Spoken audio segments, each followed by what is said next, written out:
방송에서 제공하는 투자 정보는 투자 판단에 대한 조언입니다.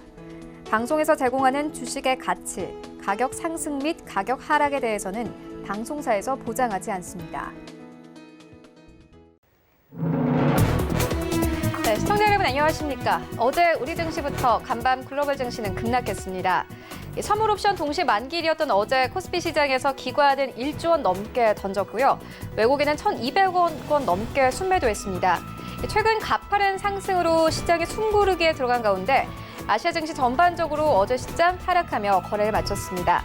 간밤 유럽 증시도 마찬가지로 평균적으로 4% 가까운 급락으로 거래를 마쳤는데요. 간밤 이슈들 함께 만나보시죠. 네, 먼저 첫 번째 뉴스입니다. 미국의 코로나19 사망자가 11만 명을 넘어선 가운데 9월까지 6만 명가량이 더 희생될 수 있다는 전망이 나왔습니다. 워싱턴대 의과대학은 오늘 10월 1일이면 사망자가 17만여 명에 도달할 수 있다는 예측 모델을 내놓았습니다. 네, 미국 일부 주에서 코로나19가 확산세를 보이면서 2차 유행에 대한 우려가 제기된 가운데 스티븐 무누신 재무장관은 다시 경제를 봉쇄할 수는 없다고 밝혔습니다.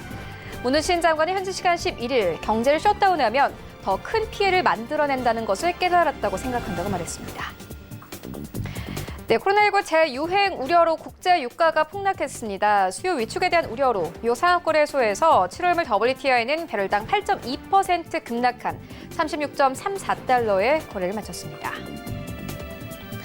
네, 뉴욕 증시도 폭락했습니다. 코로나19 사태로 바닥을 치고 가파른 반등을 이어온 탓에 모처럼 큰 폭의 조정이 이뤄진 것으로 보입니다.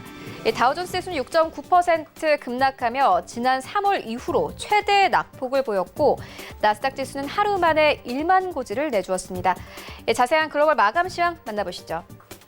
다우존스 지수 언급해드렸듯이 6.9% 이상 급락하면서 2만 5천 선에서 거래를 마쳤습니다. 이와 함께 공포지수가 한 달의 최고치로 상승했는데요. 빅스지수는 47% 이상 급등했습니다. 주요 지수 선물세도 현재 급락세를 나타내고 있는 상황이고 S&P 500 시장 만나보시죠. 네, S&P 500 시장도 마찬가지로 6% 가깝게 빠지면서 3,000선 턱걸이하면서 거래 마감했습니다. 일단 S&P 500 시장에서는 은행 섹터가 크게 급락세를 보였는데 연준의 비둘기파적인 회의 결과에 은행주 매도세가 이어지는 분위기였습니다. 나스닥 시장 함께 만나보시죠. 네, 전해드렸듯이 나스닥 시장 만선 아래에서 거래를 마쳤습니다. 5% 넘게 급락하면서 9,492선에서 거래를 마쳤는데요. 일단 애플은 5% 가깝게 빠졌고 마이크로소프트도 5%가 넘게 빠졌습니다. 아마존도 3% 넘게 빠졌고요. 테슬라도 5% 넘게 급락이 나왔습니다. 하지만 오히려 기술주의 급락에도 불구하고 패닉성 매수 신호는 강했던 것으로 보여집니다. 전문가들은 이 투자자들이 대형 기술주 매수 흐름을 여전히 고수하고 있는 것이다. 이렇게 분석을 한 상황입니다. 이어서 어제 우리 시장 마감 상황도 만나보시죠. 네, 어제 우리 증시도 소폭 좀 조정받는 모습이었습니다. 삼성전자 2% 가깝게 하락하면서 54,300원 선에서 거래 마쳤고요. SK하이닉스가 2% 넘게 급락세 나왔습니다. 88,500원대에서 거래 마감했습니다.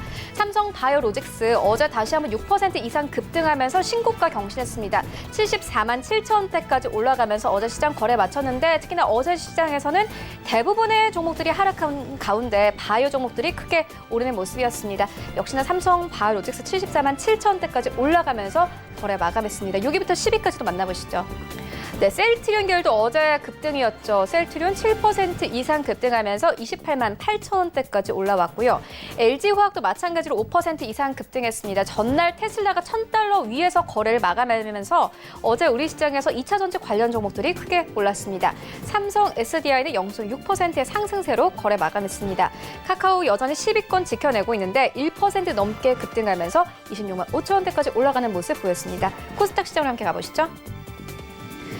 네, 셀트리온 헬스케어도 마찬가지로 3% 이상의 급등이 나왔습니다. 10만 5천 선까지 올라온 상황이고 제약 같은 경우에는 최근 들어서 계속해서 두 자릿수의 급등을 나타냈기 때문에 어제 시장에서는 조금 쉬어가는 흐름이었는데요. 약보합권에서 거래 마쳤습니다. 시젠이 다시 한번 3% 가깝게 급등하면서 11만 원대에서 거래 마감했습니다. 코로나 확진자가 이전보다 더 늘어나면서 어제 시장에서는 진단키트 관련 종목들이 다시 한번 상승세를 보였습니다. 여기부터 10위까지도 만나보시죠.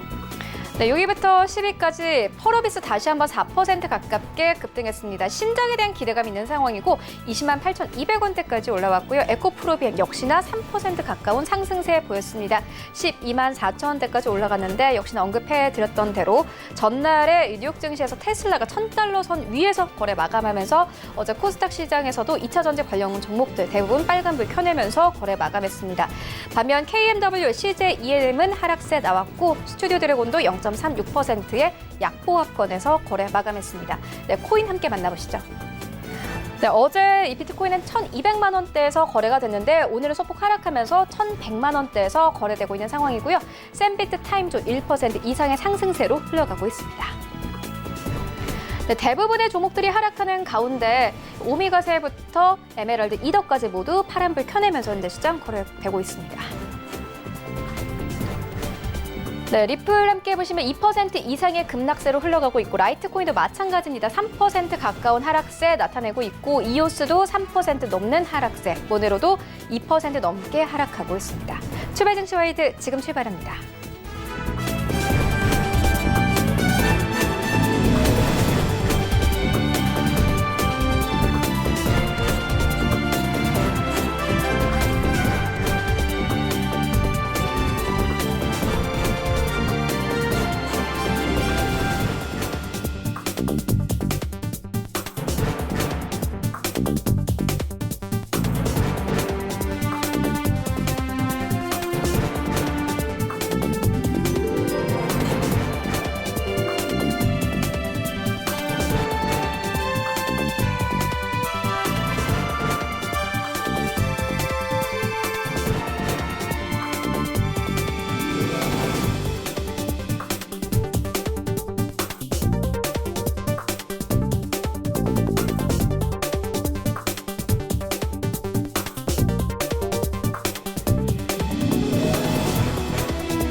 네, 시장의 중심이 되는 이슈를 꼼꼼하게 체크합니다.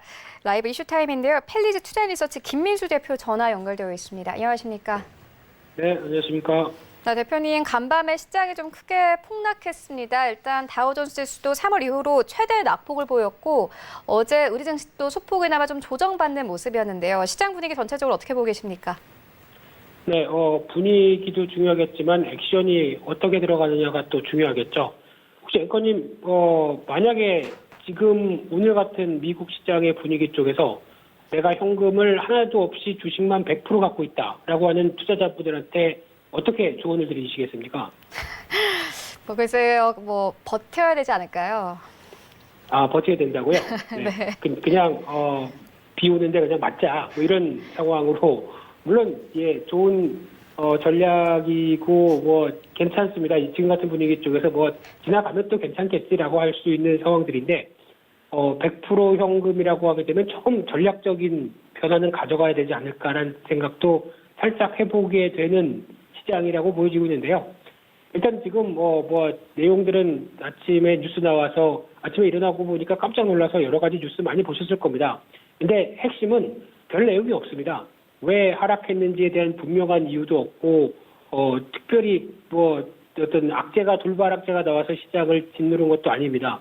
그렇다는 얘기는 심리적인 부분들 때문에 올라갔다가 심리적인 부분들 때문에 어떤 또 밀리는 그런 어떤 유동성 시장의 단적인 면을 보여주는 게 아닌가 생각되고 있고요. 이런 어떤 유동성이 강한 시장에서는 솔직히 예측하기가 되게 힘듭니다. 저희가 3월 달에서 지금까지 쭉 이렇게 올라올지를 아무도 몰랐던 부분들과 함께 그럼 여기서 조정이 어떻게 들어올 것인가 이 부분도 예측하기는 상당히 힘들죠. 특히 지금 어제 시장 반응을 보게 되면 딱 그 생각이 납니다. 저희가 보통 앵커님도 회사에서 회식 많이 하시죠? 네, 회식 자주 하죠. 네, 회식할 때 분위기 보면은 뭐 실적이 좋아서 뭐 그랬다, 뭐 아니면 우리 열심히 해보자 그러면서 회식을 하는데 11시, 12시가 돼도 안 끝나는 겁니다. 계속 사람들이 안 가려고 하고 그런데 저희 부장님이 한 잔 더 시켜, 한 병 더 시켜 그러면서 또 분위기를 계속 고조시키는데 좀 가야 되는데 안 간다고 그러다 보니까 막내가 벌떡 일어나서 이제 좀 가시죠라고 짜증내는 거 있죠. 네, 지금 딱 그런 꼴이 아닐까라고 보여지고 있는 상황들인데 그러니까 결론적으로는 지금 시장의 영향권과 전반적인 동향을 봤을 때는 일단 좀 여기서 언제쯤 조정이 들어와도 뭔가 이상하지 않았을 시점에서 들어오는 부분들과 함께 그렇게 영향은 들어오겠지라고 생각은 했는데 의외로 한 2, 3%대 조정 정도면은 모르겠지만 또한 6%대 가까운 하락세를 보인다라는 단기 낙폭이 큰 데 대해서 약간 좀 당황스럽지 않을까라는 생각으로 바라봐야 될 것 같고요. 그런 쪽으로 봤을 때 징후는 벌써부터 여러 가지 있었습니다. 첫 번째가 특히 미국 시장에서 많이 얘기했던 콜풋 레이쇼라고 하는 즉 상승이 콜, 하락이 풋이죠. 근데 지금 이 부분이 계속 상승할 것이다라고 이어지는 그러니까 콜풋 레이쇼가 풋의 비중이 거의 최저치까지 사상 최저치까지 내려갔던 부분에 대해서 나왔던 반응이고요. 그러다 보니까 이런 변화를 가져왔다고 볼 수 있고 또 하나 국내 시장에서는 지난주에도 잠깐 언급은 드렸었나요? 제가 우선주의 급등세와 방산주의 강세가 같이 나오면은 시장에 약간 좀 어떤 조정권의 신호가 될 수도 있다라는 쪽이 보였었는데 벌써 며칠 전부터 그런 동반적인 움직임들이 나왔다라는 부분들과 함께 특히 지금은 여기서 조정 들어올 수 있습니다라는 얘기를 아무도 안 했죠. 물론 저도 못합니다. 이런 분위기 쪽에서 어떤 시장에서 계속 밀리면 다시 올라가고 장중에 잠깐 밀렸다가 또 올라가고 하는 분위기 쪽에서 어떤 목소리를 내기도 좀 힘든 분위기였었죠. 그런데 이제 나왔던 조정이라고 하게 되면 쉽게 말씀드리면은 정상적인 시장의 과열을 시켜줄 만한 조정이다라고 결론을 내릴 수 있을 것 같습니다만 그 폭과 그리고 또 단기 파장이 얼만큼 들어올지는 지금 여기서 지지권이 2100이다, 2000선이다 얘기할 수가 없습니다. 물론 유동성과 함께 변동성이 커지는 시장이다 보니까 당연히 지지권 맞췄다고 좋아할 필요도 없고요. 근데 중요한 거는 대응이 가장 중요하다고 봐야 될 것 같고요. 개인적으로는 지금 시점에서 혹시나 레버리지까지 쓰셨다고 하게 되면 그거는 이제 가장 먼저 움직여야 될 부분들이고 현금이 앞서 말씀드린 것처럼 100%가 주식인 상황 쪽에서 현금이 하나도 없다라고 하게 되면 오늘 지금 시작이 앞으로 한 1시간 정도 남았는데요. 계좌를 열어보시고요.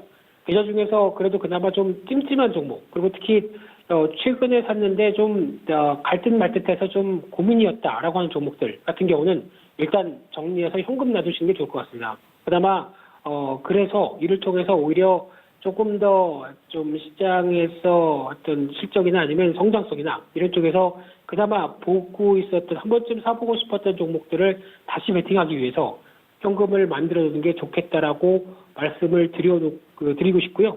또는 지금 시장 분위기 쪽에서 어제 미국 시장에서 나왔던 얘기들 여러 가지 이런 중에서 가장 눈에 띄는 거는 제가 보기에는 일단 미국의 조정의 빌미가 코로나19 사태의 2차 대유행이죠. 이 부분은 벌써부터 나왔던 부분이긴 하지만 이 어떤 하락의 빌미를 돌렸다라고 볼 수 있는데 근데 여기서 이제 어제 문우신 재무장관이 그런 얘기를 했었죠. 여기서 2차 대유행이 온다고 하더라도 미국의 어떤 경제 봉쇄는 없을 것이다라고 얘기를 했던 얘기는 일단 지금 지난 3월 달과 현재를 바라봤을 때 지난 3월 달에서 지표가 급락했던 첫 번째 요인 중에 하나가 아무래도 이 셧다운과 관련된 부분들이 나오다 보니까 지표들이 급락을 하면서 경제 지표가 위축되는 현상들이 크게 나왔었죠. 이런 부분을 감안할 때 일단 지금 코로나19 관련해서 지금 당장은 잡힐 것 같지 않은데 여기서 또 다시 경제 봉쇄를 하게 되면 또 이어지는 침체기나 경제 회복에 대해서는 상당히 물 건너갈 수 있다라는 부분이다 보니까 일단 감수하고 안고 가겠다라는 분위기죠. 그런 쪽에서 일단 그래도 경제 활동은 계속 유지를 하겠다라는 부분이기 때문에 아마 지표에 대한 변화는 지난번 분처럼 이제 급락하는 현상은 없을 겁니다. 그러다 보니까 어떤 심리적으로 유동성과 함께 과열됐던 부분들이 지표에 서서히 회복되는 분위기와 속도를 맞추기 위해서 위에서 지금 크게 좀 누르는 부분이라고 생각이 들고 있고요. 그러다 보면은 이제 지금 가장 큰 초점은 1분기에서 2분기 넘어가면서 기업 실적이나 그리고 또 지표들이 가장 큰 충격을 받았고 지금 대부분의 분위기는 한 3분기부터는 회복의 무게를 두기 시작하는 상황이다 보니까 그 회복 속도와 이제 주식시장도 좀 맞춰가기 위한 단계였다라고 봐야 될 부분들이죠. 그렇게 보면은 지금 결론적으로 봤었을 때 너무 속도가 빨랐기 때문에 움직이는 변화다라고 하게 되면 그에 따른 약간 이제 어떤 증시의 속도 조절 그리고 또 위험 자산에 대한 속도 조절 이런 전반적인 모습들이 같이 동반적으로 나올 수밖에 없을 상황들이고요. 게다가 또 어제 또 문우신 장관과 함께 나왔던 흐름들을 보게 되면 이제 또 2차로 여러 가지 경기 부양책과 관련된 부분들 뭐 추가로 현금 살포하는 부분들 살포라고 표현이 되겠죠. 예, 현금을 지급하는 내용들 이런 다시 추가적인 부양책에 대해서 언급이 나오고 있는 만큼 아마 또 코로나19와 관련돼서 좀 시장에서 타격이 좀 크다고 하게 되면 정부들이 가만히 있지 않겠다는 또 의도들도 충분히 보인다고 봐야 되겠죠. 그래서 결론적으로 말씀드리게 되면은 지금 시장에 대해서는 어떤 예측하기는 상당히 힘든 시점이긴 하지만 일단 쿨다운에 들어가려고 노력하는 모습들이 보였다라는 쪽에서 너무 지금 오늘 만약에 시작했다가 또 양봉이 나온다고 해서 또 빠르게 대응하지 마시고요. 어느 정도 좀 시장의 변화를 좀 지켜보고 저희가 예측하기보단 대응할 수밖에 없다라는 관점과 함께 또 하나 단기적으로 잠깐 드는 생각은 그동안 이제 또 2차 대유행이 시작되게 되면은 그동안 뭐 진단키트나 뭐 방호복 뭐 어떤 개인위생 관련된 종목들이 그동안 또 실적에 대한 특히 수출 실적 단가, 수출 단가를 보게 되면 약간 좀 떨어지다 보니까 조정이 들어왔는데 이런 종목들 같은 경우는 오늘 올리기 위한 빌미가 좀 충분히 되겠죠. 그렇기 때문에 단기 변화의 가능성과 함께 바이오주 쪽은 그래도 이 관련된 쪽에서 크게 영향을 받지는 않지 않을까라는 생각들이 들어오는데 이 부분에 대해서는 뭐 직접적으로 매매할 생각은 없습니다. 오늘은 그냥 시장의 변화가 어떻게 나오는지 정도만 확인할 걸로 보여지고 있고요. 금요일장이고 또 어떤 어제 선물 옵션 만기일 쪽에서 시장에 조정이 들어갈 수 있는 여러 가지 변화들을 암시를 했다라는 관점 쪽에서 약간은 너무 적극적으로 보기보다는 좀 6월달 나머지 기간 동안을 좀 준비해야 되지 않을까라는 쪽도 생각하면서 말씀드려야 될 것 같습니다. 네, 알겠습니다. 시장 전체적인 분위기 짚고 왔고 이어서 다음 이슈로 옮겨가 보도록 하겠습니다. 어제 좀 잠시 이야기를 나눴던 주제이기도 한데 계속해서 원자재 가격이 반등 흐름 나오고 있습니다. 어떻게 좀 해석을 해보면 될까요? 네, 원자재 가격의 상승은 어제 내용을 다시 한번 좀 정리를 해서 말씀드리게 되면요. 일단 경제가 충격을 많이 받았다가 이제 회복되기 시작한다라는데 포인트를 맞출 수 있는 부분들이 가장 크고요.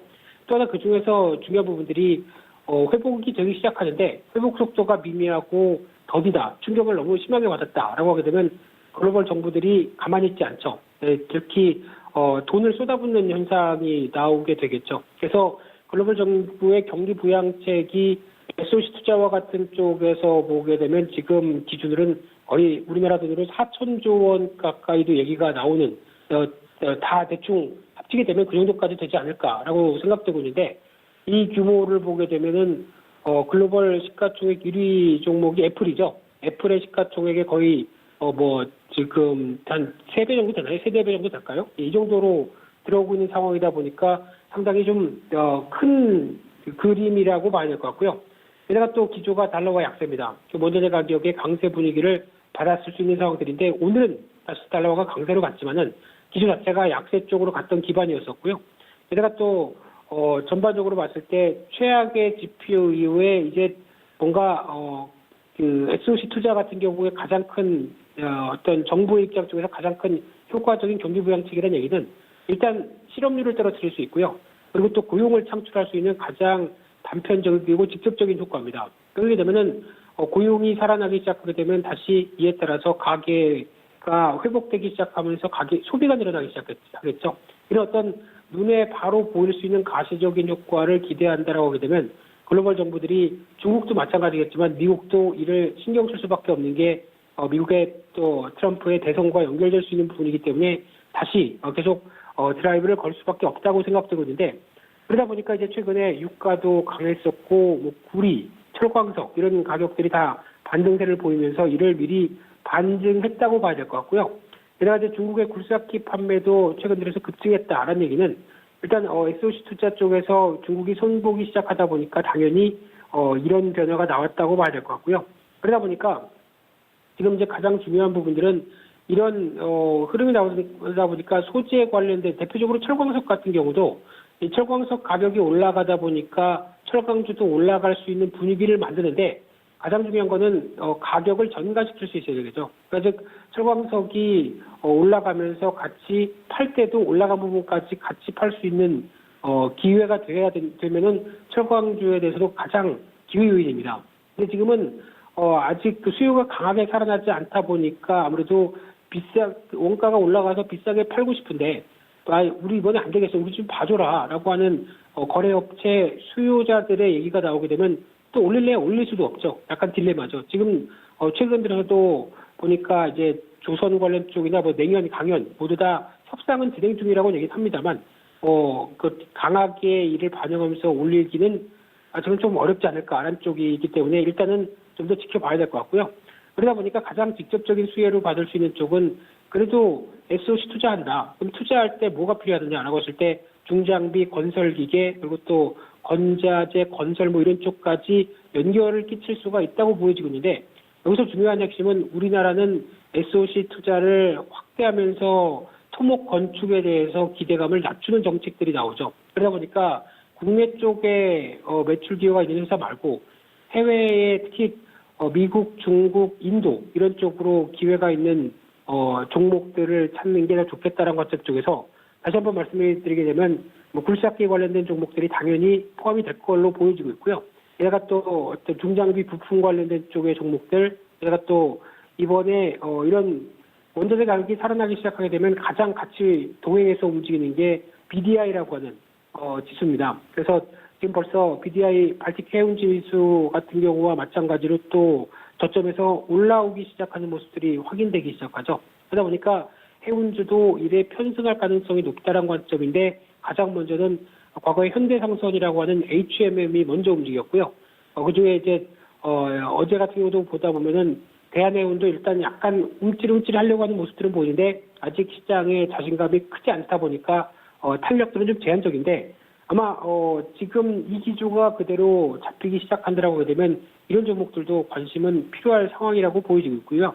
그러다 보니까 이제 가장 중요한 것은 앞서 말씀드린 것처럼 코로나19 확진자나 어떤 2차 대유행 여부가 계속 시장의 발목을 잡는지도 지켜봐야 되겠지만 오히려 만약에 발목을 잡아서 좀 더 약간 위축되는 부분이 나온다. 그러면은 또 정부가 가만히 있을까요? 더 재정정책을 강화하려고 특히 물론 재정정책 강화하는 거는 다 뒷세대에 대한 부담이고 저희가 나중에 늙어서도 일해야 되는 어떤 부채 개념이 상당히 크다고 하더라도 일단 나중에 늙어서도 일하려고 하게 되면 그때까지도 경제 정상화가 돼야 되겠죠. 그런 정상화가 되지 않는 상황 속에서 늙어서 일할 자리도 없다라고 하게 되면 그게 가장 슬픈 현실이 아닐까라는 관점에서 아마 지금 더 약간 유행이나 어떤 단기 모멘텀들이 사라진다라고 하게 되면 정부의 또 노력들은 계속될 수밖에 없다라는 관점 쪽에서 아무래도 이쪽 관련된 섹터들은 당장 오늘은 아니고요. 오늘 같은 경우는 일단 시장 흐름 지켜보는데 가장 먼저 주력하셔야겠지만 변화의 가능성을 생각해 보면서 대응하는 게 좋겠다. 이렇게 말씀드리겠습니다. 네, 알겠습니다. 이어서 다음에는 종목 좀 살펴보고 가도록 하겠습니다. 대표님, 최근 삼성 공업, 중공업 우선주 어떻게 보고 계십니까? 네, 그냥 보고만 있습니다. 뭐 솔직히 갖고 계신 분 부럽다. 이게 첫 번째고요. 또 두 번째는 뭐 저딴 욕하면 안 되죠. 근데 뭐 저런 종목이 다 있냐라는 관점이고요. 참 인간의 욕심과 투기는 끝이 없구나. 뭐 안갑이 교차하고 있는 상황입니다. 끝입니다. 네, 그렇다면 어떻게 좀 해석을 해봐야 될까요? 뭐 여러 가지로 과열된 종목이긴 하지만 시장에 주는 시사점이 분명히 있을 것 같습니다.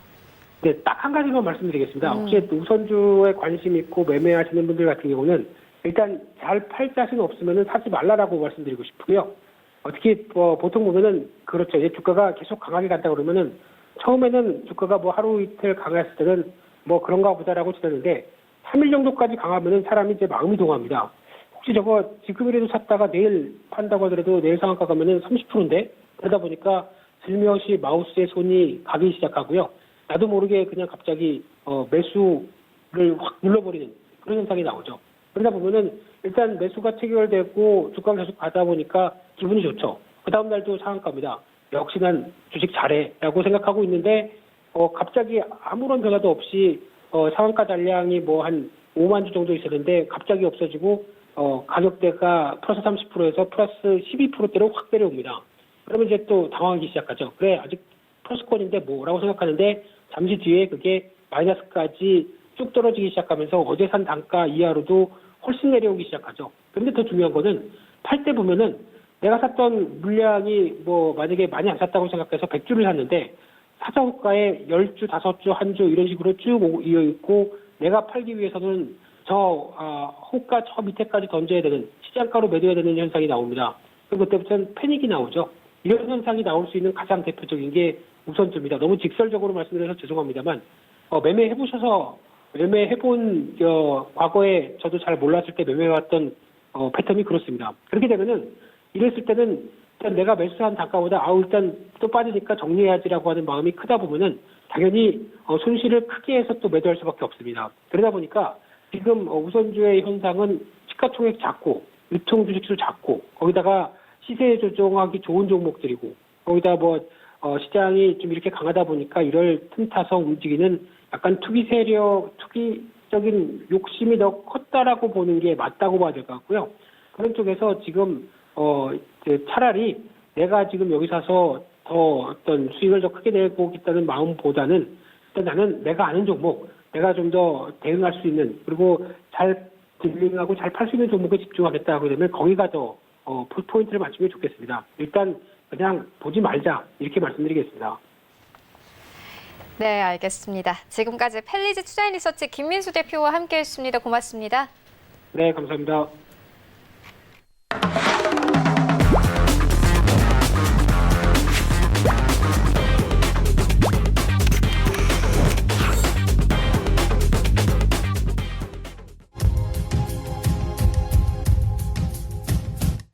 네, 이번에는 글로벌 이슈 체크해 보도록 하겠습니다. KTB 투자증권 이서훈 과장 전화 연결되어 있습니다. 안녕하십니까?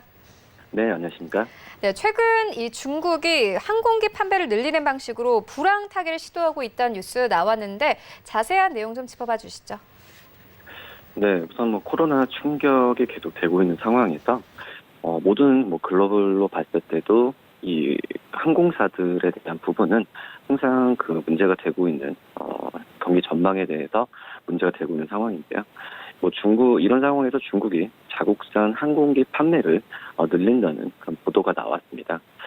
최대 항공 시장이 바로 중국이라고 볼 수 있겠는데 이 중국산 항공기 공급이 확대되면서 글로벌적으로 봤을 때도 시장도 어떤 판도 변화가 지금 예상이 되고 있다고 볼 수 있겠고요. 우선 중국 국영항공기 제조업체죠. 중국 상용 항공기 공사 같은 경우에 중국 항공사인 차이나 익스프레스에 중국산 항공기를 총 100대 판매 계약을 한 부분을 체결했습니다. 우선 올해부터 인도가 이루어진다라고 볼 수 있겠는데요. 두 회사는 1대1로죠. 육공과 6해상, 실크로드 이 사업에 대한 국가와 아프리카에도 이런 중국산 항공기 판매에 공동 진출하기로 했다라고 좀 밝혔고요. 중형 항공기라고 볼 수 있겠죠. ARJ21 같은 경우에 중국이 자체 생산한 첫 여객기입니다. 2015년 상용화에 좀 성공했는데 중국 내에서만 25대가 지금 운항 중 현재 상황에서 우선 에어차이나와 동방항공 등에도 신규 주문은 좀 이어지고 있다라고 볼 수 있겠습니다. 이 중대형인 C919 같은 경우에는 현재 시험 비행 중인 것으로 좀 판단이 되고 있고요. 그래서 2021년, 그러니까 내년에 첫 인도가 지금 목표라고 중국 쪽에서는 밝혔다라고 볼 수 있겠습니다. 일단 자국 시장을 대상으로 하고 있지만 이 중국의 항공기 판매에 적극 나서면은 미국 보잉과 프랑스 에어버스로 사실상 지금 시장이 좀 전체적인 양분돼 있는데 그렇기 때문에 항공시장 쪽에서도 판도 변화가 이루어지지 않을까 판단되고 있고요. 이 코로나19 같은 경우 코로나19가 그래도 다자될 기미가 보여지지 않고 있는 상황인데 뭐 이런 상황에서 항공 여객 수요가 급증하면서 지난 5월에 중국의 항공기 수입이 작년 동월 대비해서 무려 84%나 줄어들었습니다. 뭐 그렇기 때문에 장기적으로 이 중국이 이런 정책을 시행하고 있고요. 중국이 또 중국 노선을 운행하는 해외 항공사들에게도 이 중국산 항공기를 약간 강매하려는 좀 계획을 갖고 있어서 좀 추이는 좀 지켜봐야 되지 않을까 이렇게 좀 판단됩니다. 네, 이어서 다음 이슈로 옮겨가 보도록 하겠습니다. 스타벅스가 최근에 소비자 변화에 맞춘 서비스를 확대하겠다 이렇게 밝혔습니다. 최근 경기 회복 기대감으로 뉴욕 증시에서 스타벅스의 주가가 크게 올랐는데 계속 좀 기대해봐도 되겠습니까? 네, 우선은 미국 시장에서 이 어떤 지금 그 스타벅스 자체적으로도 매장 수를 좀 줄이는 모습을 나타내주고 있는데 한마디로 뭐 코로나 뭐 이런 사태가 나와주면서 모두 스타벅스뿐만 아니라 다른 기업들까지도 판매 방식이 어떤 비대면 쪽으로 가고 있지 않나 이렇게 판단이 되고 있습니다. 우선 스타벅스는 이 팬데믹 이후에 달라진 어떤 소비자들의 선호도에 맞춰서 이 주문한 제품을 매장에서 찾아가는 서비스를 강화할 예정이다라고 좀 밝혔고요. 뭐 이를 위해서 이제 미국 내 직영 매장은 400개를 정리한다는 부분을 좀 발표했습니다. 스타벅스는 이제 매장에 들어갈 필요가 없는 이 드라이브 스루와 도로변에서 찾아가는 커브사이드 픽업 서비스를 확대하고 모바일 어플에 대한 주문 제품 전용 서비스도 늘릴 방침이다 이렇게 밝혔고요. 뭐 이런 서비스는 뉴욕과 시카고 또 시애틀 같은 대도시에서 대대적으로 제공될 가능성이 좀 크다라고 볼 수 있겠습니다. 스타벅스는 작년 11월이죠. 뉴욕에 처음으로 이제 픽업 전용 매장을 좀 열었는데 지난 3월 중순에는 이 코로나19가 미국에서 빠르게 확산되면서 이 유통업체와 식당들이 거의 매장 영업이 금지됐던 적이 있었습니다. 그렇기 때문에 손님이 주문한 제품을 찾아가게 하는 투고 서비스를 어떻게 견뎌내야 하는 상황이라고 좀 볼 수 있었던 상황이었고 이런 점에서 스타벅스는 또 역시 400개 매장을 폐쇄하는 동시에 올 회계 연도의 당초 계획의 절반인 약 300개 매장을 개장하면서 이 픽업 서비스를 제공한다라는 계획이라고 볼 수 있겠습니다. 이 스타벅스 최고 경영자죠. 이 케빈 존슨이 이 언론에서 인터뷰했던 내용을 말씀드리면 이 코로나19 사태를 거치면서 현실에 맞는 매장 개조를 빠르게 진행하고 있고 동시에 고객에게는 안전하면서도 편리함을 제공할 것이라고 좀 밝혔습니다. 뭐 이런 점에서 스타벅스의 시적에 대한 기대감이 링컨님께서 말씀하셨듯이 주가에도 좀 계속 반영이 되고 있지 않나 생각되고 있고요. 올 2분기죠. 4월과 6월 달에 코로나19에 따른 영업 차질로 인해서 매출이 2억 달러 정도 감소할 것으로 예상하고 있는데 하지만 이런 부분을 이겨내고 하반기 때 이런 서비스에 대한 시적에 대한 기대감이 반영되면서 주가가 오르고 있지 않나 이렇게 보입니다. 네, 이어서 다음 이슈로 옮겨가 보도록 하겠습니다. 최근 이 미국의 대형 기업들이 다시 출근을 재개한다는 뉴스가 있었는데 실물 경기 다시 한번 탄력받을 수 있을까요? 네, 우선 좀 오늘 미국 증시는 좀 이 종목들이 큰 폭으로 하락을 했지만 이 골드만삭스, 애플 같은 미국 기업들이 다시 지금 경제 재개를 지금 하고 있는 상황이라고 볼 수 있겠고요. 우선 미국의 투자은행 골드만삭스 같은 경우에는 오는 22일부터 미국 뉴욕시와 저지시티, 달라스, 이 솔트레이크시티 같은 일부 지역의 오피스문을 다시 연다라는 부분을 보도했습니다. 이 골드만삭스는 우선 건강에 문제가 없는 일부 직원들 대상으로 이 사무실 출근을 허용할 방침이다라고 밝혔고요. 데이비드 솔로몬 이 골드만삭스 최고 경영자는 우선 직원들에게 그 메일을 보냈습니다. 이 메일에서는 사무실로 복귀하는 것은 전체적으로 직원들의 결정의 문제라고 하면서 모든 직원들은 개인적인 상황에 맞춰 일하는 방식을 채택하면 된다는 부분을 밝혔고요. 앞서서 이제 골드만삭스는 지난달 말이었죠. 독일 프랑크푸르트와 프랑스 파리, 스페인 마드리드 같은 유럽 일부 지역의 사무실 문을 좀 열었습니다. 미국 캘리포니아주 퍼팅을 본사에 두고 있는 애플 같은 경우에도 오는 15일부터 1단계로 사무실 문을 연다라는 걸 밝혔고요. 이 애플은 직원들의 업무를 고려하면서 제한적으로 사무실을 열 것이다라는 부분을 계획을 좀 밝혔습니다.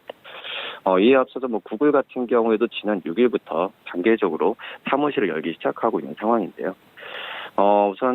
하지만 이제 반대로 이 트위터 같은 경우에는 최근 직원들이 원할 경우에 평생 재택근무를 할 수 있다라는 부분을 밝혔고요. 페이스북은 향후 10년 내 전 직원의 50%가 재택근무를 하게 될 것이라는 부분을 밝혔습니다. 한편 미국에서 코로나19로 경제에 타격이 컸던 이제 뉴욕 증시 같은 경우에는 지난 8일 1단계 경제활동 정상화를 시작했고요. 뉴욕시의 이번 조치로 최대 40만 명이 일터로 복귀할 것으로 지금 예상을 하고 있습니다. 우선 뉴욕시의 경제 활동이 재개되면서 경기 회복에 대한 기대감도 좀 커지고 있는 상황인데 최근 미국의 고용 지표가 예상 밖 호조를 보였으면서 뉴욕 증시도 계속 강세를 좀 보여주고 있습니다.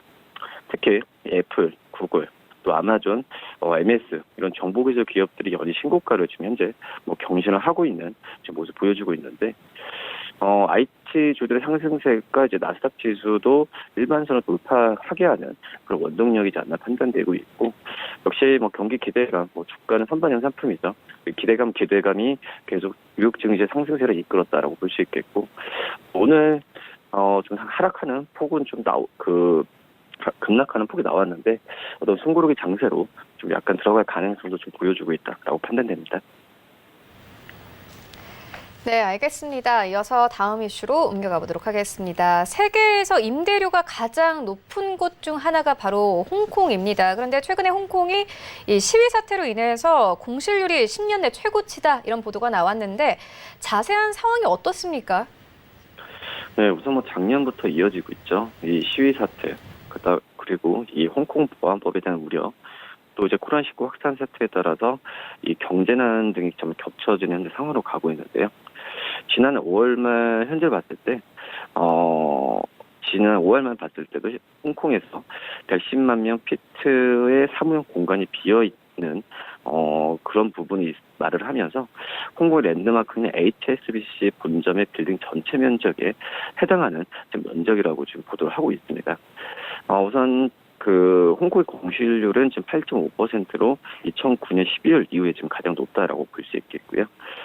우선 일부 임대주들이 지금 좋은 시절이 끝났다는 사실을 받아들여야 한다라는 부분을 홍콩 언론에서 계속해서 지금 지적을 하고 있습니다. 임대료를 내릴 의사가 있다는 부분이 대부분 이제 그 임대주라고 볼 수 있겠는데요. 우선 부동산 중개업자들은 임대주들이 지난 2018년에 이 1평방피트에 84 홍콩달러, 12,810원이었던 임대료를 60 홍콩달러, 9,260원으로 내릴 것으로 보고 있고요. 이 같은 상황에도 불구하고 홍콩의 주택 가격은 공급 부족으로 인해서 여전히 세계에서 가장 높은 수준을 좀 유지를 하고 있습니다. 그래서 홍콩은 격렬한 시위 사태도 불구하고 작년에 주택 구매 평균 가격이 125만 달러, 약 15억 원을 기록하면서 세계 최고를 기록하는 것으로 나타났고요. 글로벌 리빙 2020의 보고서를 본다고 한다면 작년 한 해 동안 홍콩의 주택 가격이 전년 대비 4.7% 오르면서 전 세계 1위를 차지한 부분을 밝혔습니다. 2위 같은 경우에는 11% 상승하면서 평균 100만 달러를 기록한 독일 이넨이라고 볼 수 있겠고요. 우선 싱가포르 같은 경우는 91만 5,601달러로 3위, 또 중국 상하이가 90만 5,834달러로 4위, 또 중국 선전이 78만 3,855달러로 5위를 기록했습니다. 나머지 순위 말씀드리면 6위는 베이징, 7위는 캐나다 밴쿠버, 8위는 미국 LA, 9위는 프랑스 파리, 10위는 미국 뉴욕 순이다라고 좀 말씀드릴 수 있겠습니다. 네, 알겠습니다. 지금까지 KTB 투자증권 이소은 과장과 함께했습니다. 고맙습니다. 네, 감사합니다. 네, 출발 증시 와이드는 여기서 모두 마치도록 하겠고요. 잠시 후 저희는 순간 포착 매매 시그널로 다시 돌아오도록 하겠습니다.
안녕하세요. K웨더 라이프스타일 예보 김단비입니다. 이 시각 위성 영상 보시면 전국에 대체로 구름이 많고 해안을 중심으로는 안개가 다소 짙게 끼어 있는데요. 출근길 차간 거리를 넉넉하게 유지하는 등 교통안전에 각별히 주의하시기 바랍니다. 오늘은 대체로 구름이 많은 가운데 남부 내륙에는 오후 한때 5에서 20mm의 소나기가 오락가락하겠습니다. 이들 지역에서는 외출 시 작은 우산 하나 챙기시기 바랍니다. 한편 오늘 늦은 저녁 남부지방을 중심으로 시작된 비는 주말 동안 전국으로 확대되겠는데요. 특히 남부지방을 중심으로 천둥, 번개와 함께 시간당 30mm 이상의 매우 강한 비가 내리겠습니다. 시설물 관리와 안전사고, 비 피해가 없도록 미리 대비하시기 바랍니다. 기온은 어제보다 내려가 불볕더위는 한풀 꺾이겠지만 여전히 후텁지근하겠습니다.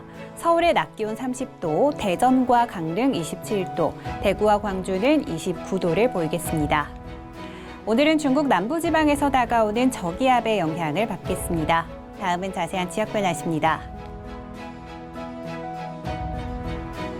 중부지방은 구름 많은 가운데 낮 기온 인천 26도, 수원 29도, 춘천 31도를 보이겠습니다. 동해안도 종일 구름만 많겠고요. 낮 기온은 속초 24도, 강릉 27도로 어제보다 낮겠습니다. 남부지방 대구에는 오후에 소나기가 지나겠고요. 제주도부터 오후에 비가 시작돼 저녁에는 광주에도 비가 내리겠습니다. 바다의 물결은 전해상에서 2m 이하로 비교적 잔잔하게 일겠는데요. 다만 전해상에 안개가 끼는 곳이 있어서 해상 안전사고에 각별히 주의하셔야겠습니다. 주말 동안에는 전국에 비가 내리겠고요. 이후 다음 주 중반에 제주도에 또 한 차례 비가 내릴 전망입니다. 날씨였습니다.